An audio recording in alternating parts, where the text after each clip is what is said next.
family? It's your guy, Mike G from the World Report. We're back, day one of SEC Media Days here in Dallas. Joining me is a very special guest, Chris Phillips, founder of SEC Unfiltered. Great Twitter follow, by the way. You guys do great work over there. Chris, thanks for sitting down with me. Let's get right into it. Brian Kelly kicked off SEC Media Days. What did you hear from him, the good, the bad? What did you think of what he had to say?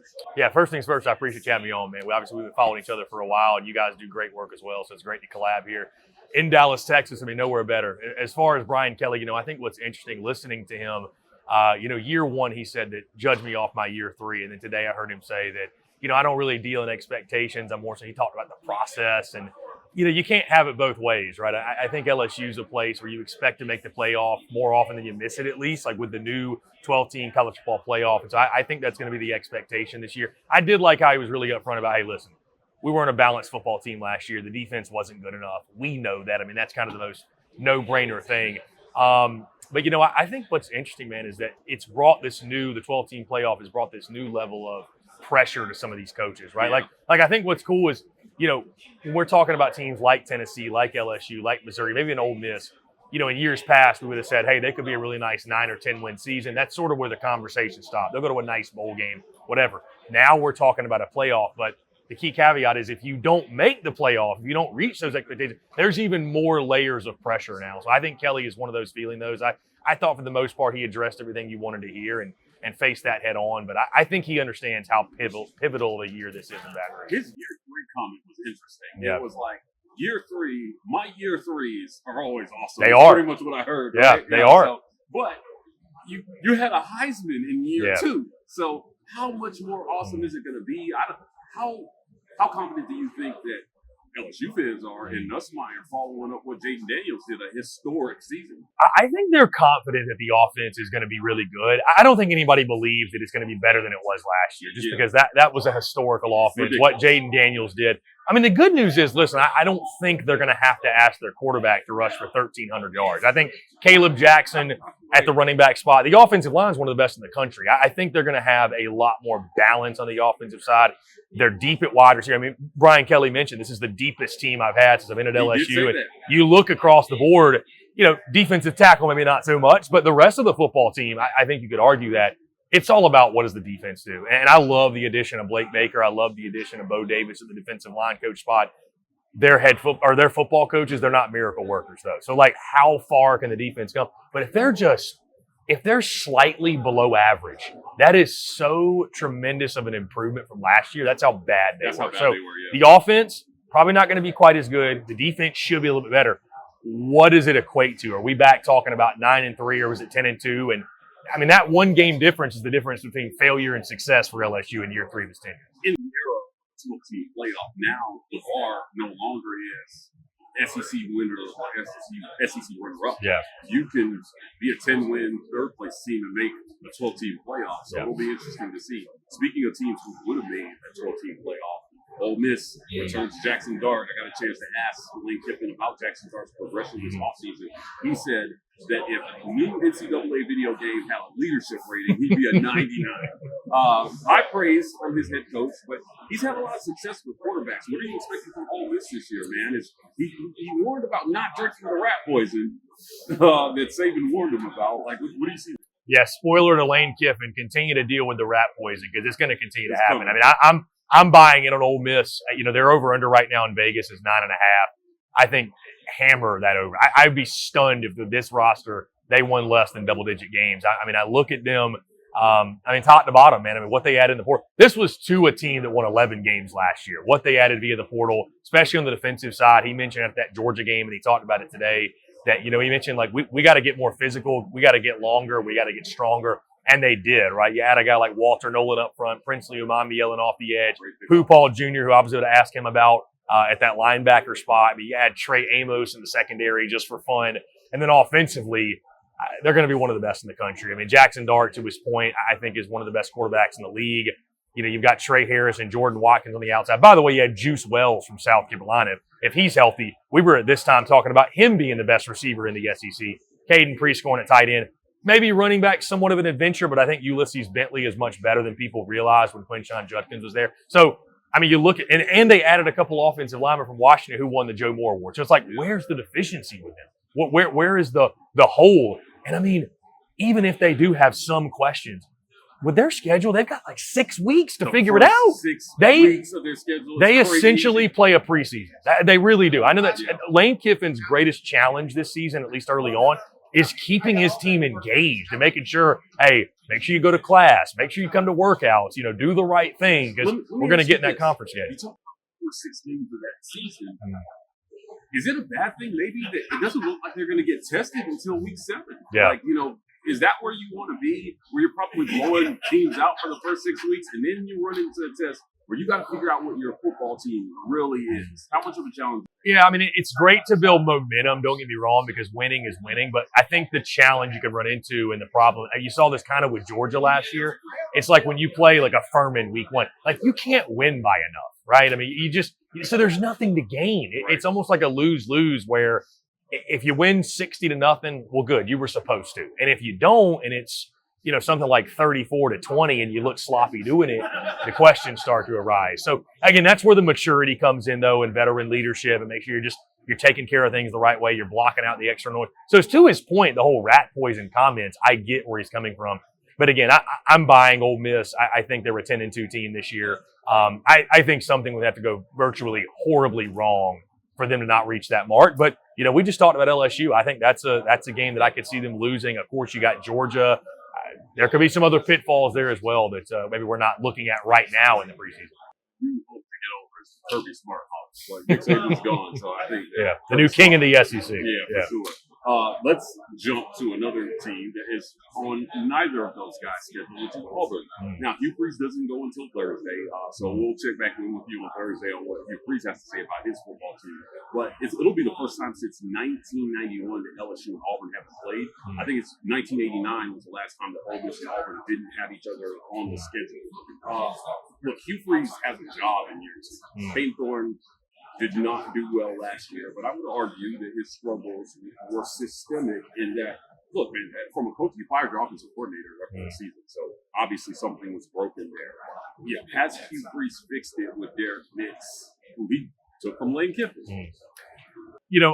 If there's anybody that can figure it out, it's Hugh Freeze. I mean, the quarterback whisperer. You look at some of the guys he's had in the past and the level of play he was able to get out of them, and I don't think many others could have done that. I'm not high on Auburn from the standpoint I'm picking them to go to the playoff or anything, but it all hinges on the quarterback position for me. I mean, I think if Hugh Freeze can get the best out of Peyton Thorne, and if there's anybody that can do that, it's him. And listen, as the quarterback, you get too much of the credit, too much of the blame. So there were other things last year that Auburn didn't do well. Receivers couldn't get open, for example. They struggled. Yeah. Guess what they did, though? They went out, they upgraded. I mean, the way Auburn folks have talked about Cam Coleman, if that dude's not one of the best receivers in Auburn history, I think it'll be a disappointment, which is a high bar to set. But, I mean, that's the kind of, obviously, top-end talent he has. You go out and add other guys from the portal. You bring back other young guys. Rivaldo Fairweather is back. I mean, if they get the best version of Peyton Thorne or even close to it, I mean, I talked about this, in what-if scenarios for this season. What if Auburn's 5-0 going into Georgia? And I think it's possible. I think it's very realistic that it could be. And, listen, I'm not saying I'd even be picking Auburn to win that game, but they almost beat them last year. Who knows, right? If you're playing with that level of confidence. So Hugh Freeze obviously needs a big year. It's an important year, getting the most out of the quarterback position. I love the fact Hugh Freeze said, you know what, hand me the controller. Let me do what I'm best at. Let's play that game. And my best thing is me calling plays, being down and dirty, helping out the quarterbacks, being right there in his ear. I'm glad he's doing that. Again, defensively, I think they're going to be salty. They're going to be solid. I mean, I think Auburn could be an 8 or 9 win team this year, but it's got to click under center, I think. All right. Our guy, Chris, hammering the over. It's got to click under center, man. It's got to click under center. One of the things that, you said there, in kind of talking about Peyton Thorne and the receivers around him, I would argue that they didn't scheme guys open last year either. So, some of that failure was systemic. It wasn't just guys not being able to get open. It was, hey, listen, the play calling was terrible. You have a coach who made his mark as a coach, as a play caller, but gave that up at points last year. After the bowl game, I had a chance to ask Hugh Freeze about what went wrong against Maryland. And he said something to the effect of, I was busy. That was your question. That was my Wow, question. Yeah. beautiful. Yeah, right. Yeah. That was the answer heard around the world. So Let me tell okay. you something. I was halfway down the road back to Auburn from Nashville, and my phone started exploding, Chris. And people were like, "Lane Kiffin's retweeting you." And I was like, "Oh God!" Every time he goes viral for Ron, it's just me asking the question. But look, he's got a lot of things that he's got to fix offensively. You have the bottom of the league passer, at the quarterback position, and Auburn brings in DeAndre Lambert-Smith, who has more catches than any Auburn receiver had targets last year. Yeah. So they showed a lot of doubt in whether they can even pass the ball or not. Running 12 personnel, you got to get out of that, don't you? And run more 10 and 11 and throw more at people from the air, don't you? Yeah. I think what's going to help him too, a guy I didn't even mention, is Jarquez Hunter coming back. Let's not forget him. I think you could argue he's the best running back in the SEC, at least one of the best. So, but again, getting the football in the hands of your playmakers. I don't think anybody's asking Peyton Thorne to be the superhero necessarily, but in his offensive line too, let's give credit there. They need to help out. They weren't great at times last year. They should be much better. But yeah, dispersing the football to your playmakers. I mean, you mentioned the pickup of Lambert Smith. I don't know if there's a program out there that flip their skill position players more than Auburn. I mean, one of the best, I would say. I mean, they completely flipped that overnight. So again, it's just, if you're Peyton Thorne, you don't have to be the hero. Just don't go out and lose the ball game. Get the football in the hands of your playmakers. And again, if there's anybody that can help them do that successfully, it's going to be Hugh Freeze. If the offense isn't good again, there will be no excuse. I mean, because this is your guy under center. Like, you believed in this guy. It's your guy. You didn't go out and get a quarterback, and I've heard people saying, well, they just knew they were more than a quarterback away. That doesn't stop you from trying to put out the best possible product you can this year, because it's a build. So, either you believe he can be the guy or you don't. I have to believe they think he can. Sticking with it. They were pretty consistent about saying that they felt like it was the pieces around. Yeah, said all the right things. Yeah, look, I mean, there's some truth to that, right? By the percentages, he was the same quarterback he was at Michigan State. Low 60% completion percentage guy that could make big plays at times. The difference was you took 150 pass attempts away from him. So with the pieces that you think you believe in him, maybe you give those pass attempts back to your quarterback and you see where it lands. I think Auburn fans are hoping that's somewhere between 2,500 and 3,000 yards. Auburn's only had 2 3,000-yard passers in the whole history of the program. Derek Stidham and I think Stan White was the other one. So it's been a long time. Even Cam Newton didn't get 3,000 yards. Wow. Of course, he led the SEC in rushing, so he made up for it. In closing, Chris, let's talk expectations for this schedule. Right? Like you mentioned where you think they can land and you tweeted something out about Auburn's schedule not too long ago. What's more likely, the floor or the ceiling here in Auburn? I'm going to set the floor at 6-6, which is the same as last year. You probably lost the game you weren't supposed to lose at 6-6.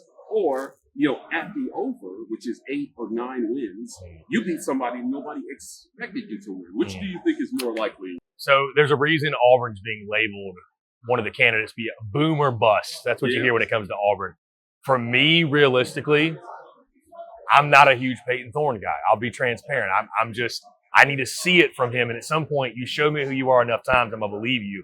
I think it's more, if I had to pick one, I would lean more to the 6-6 side. I mean, admittedly, right now, my predictions, I've got Auburn at 7-5. That's kind of where I see them landing. Yeah. Again, they could be 5-0 to start out. If you're 5-0, all of a sudden new options are on the table. But it starts under center, man. He's got to be better.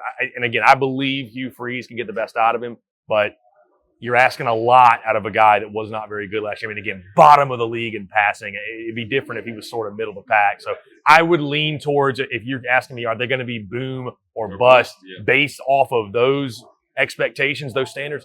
I would lean more towards bust. But, I mean, again, it's year 2. I still think Hugh Freeze can be the right guy there in Auburn. Yeah. Bust puts Hugh Freeze on the hot seat, I think it'll make year 3 huge. It'll make it critical. I mean, and that's, which is par for the course with coaches in the SEC. Year 3, fairly or unfairly, Brian Kelly coming in year 3, it's when you're judged. It's like, okay, what's the trajectory here? Who are you? What are you?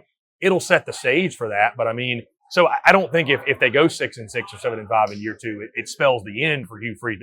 That seat will be scorching in year 3. Yeah. Year 3, we'll see Hugh Freeze have to put up or shut up, essentially. Yeah. Now, Yeah. he wants to do this from high school, right? He wants to build, and that takes time. Mm. So you're not going to know what a lot of these high school recruits are until 2 or 3 years into their tenure at your program. The way he's recruiting, I will say, we give a lot of credit to him. He's recruited his tail off since he got there. So, I mean, it's things I think that need to happen are happening there. Just now it's got to translate on the field. Well, we know he'll put the effort into recruiting because he told us after the ball game. Yeah. Who cares about that bowl game, right? Yeah. I mean, look, at the end of the day, the things that he set out, that he put his mind to do, those things have succeeded. I think it's more of we got to learn how to walk and chew gum at the same time here, because success is not, it's something that's demanded, right? It's not optional. And, in the way that he's trying to build this right now, with upgrade all the pieces around my quarterback. So all I need is an average quarterback and a football. I mean, the football's optional, right? Like, and that's what he did at Ole Miss, right? Was there a game buster quarterback that came out of there during his tenure? I would say no. I mean, you had some okay guys like Bo Wallace, but was there a top 3 SEC quarterback in there? Some of those guys bordered on that, but we'll see what he can do here in year 2 at Auburn. I want to thank Chris Phillips from SEC Unfiltered. Follow them. Tell the people where they can find you. Yeah, so we're at SEC Unfiltered, all social media platforms, YouTube, podcast, SECUnfiltered.com, wherever you get your content, we're there.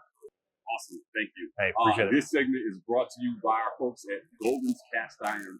Go visit them at goldenscastiron.com/rapport. Use code Get Your Weight Up to get a little discount on your weights there. They do a lot of great things over there. At Golden's Cast Iron, we want to thank them for sponsoring this segment. That's it, guys. If you want more content like this, please hit like and subscribe. We are the War Report on every social media platform. TW Report on TikTok. We're signing off, and as always, we're Eagles.